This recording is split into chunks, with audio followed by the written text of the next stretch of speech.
8 বছর বয়সের শিশু হোক বা 80 বছরের বৃদ্ধা, শ্লীলতাহানির হাত থেকে মুক্তি নেই কারোরই। পুলিশ প্রশাসনের বিরুদ্ধে কড়া ব্যবস্থা নিলেও দেশের কোনো এক কোণে কেউ হয়তো এই জঘন্যতম অপরাধের শিকার হচ্ছে প্রতিদিন। এবার এই জঘন্যতম অপরাধের শিকার খোদ পুলিশকর্মী, তাও আবার যার বিরুদ্ধে অভিযোগ তিনি হলেন শাসক দলের যুবনেতা।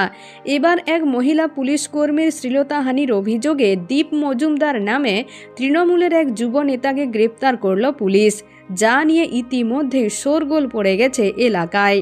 সূত্রের খবর, ঘটনাটি ঘটেছে গত 23শে সেপ্টেম্বর।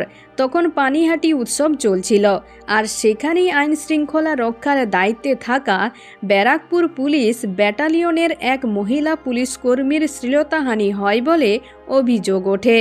অভিযোগ, মেলা কমিটির কয়েকজন সদস্য কর্মরত ওই মহিলা পুলিশকর্মীর সঙ্গে অসভ্য আচরণ করেন। সেই সময় ঘটনাটি চাপা দেওয়ার চেষ্টা হলেও শেষমেশ এক তৃণমূল নেতাকে গ্রেপ্তার করেছে পুলিশ। সূত্রের খবর, অভিযুক্ত দীপ পানিহাটি পুরসভার কাউন্সিলর স্বপন কুণ্ডুর অত্যন্ত ঘনিষ্ঠ। যদিও দীপের গ্রেপ্তারি নিয়ে কিছুই বলতে চাননি ওই তৃণমূল কাউন্সিলর। অন্যদিকে পুলিশ সূত্রের খবর, আরও কয়েকজনের বিরুদ্ধে অভিযোগ করেছেন ওই পুলিশকর্মী। বাকি অভিযুক্তদের এখনও খুঁজে পাওয়া যায়নি, তাদের খোঁজ করছে পুলিশ। তো বন্ধুরা, এখন এই পর্যন্ত। আবারও দেখা হচ্ছে রাজনীতির পরবর্তী আপডেট নিয়ে। ধন্যবাদ।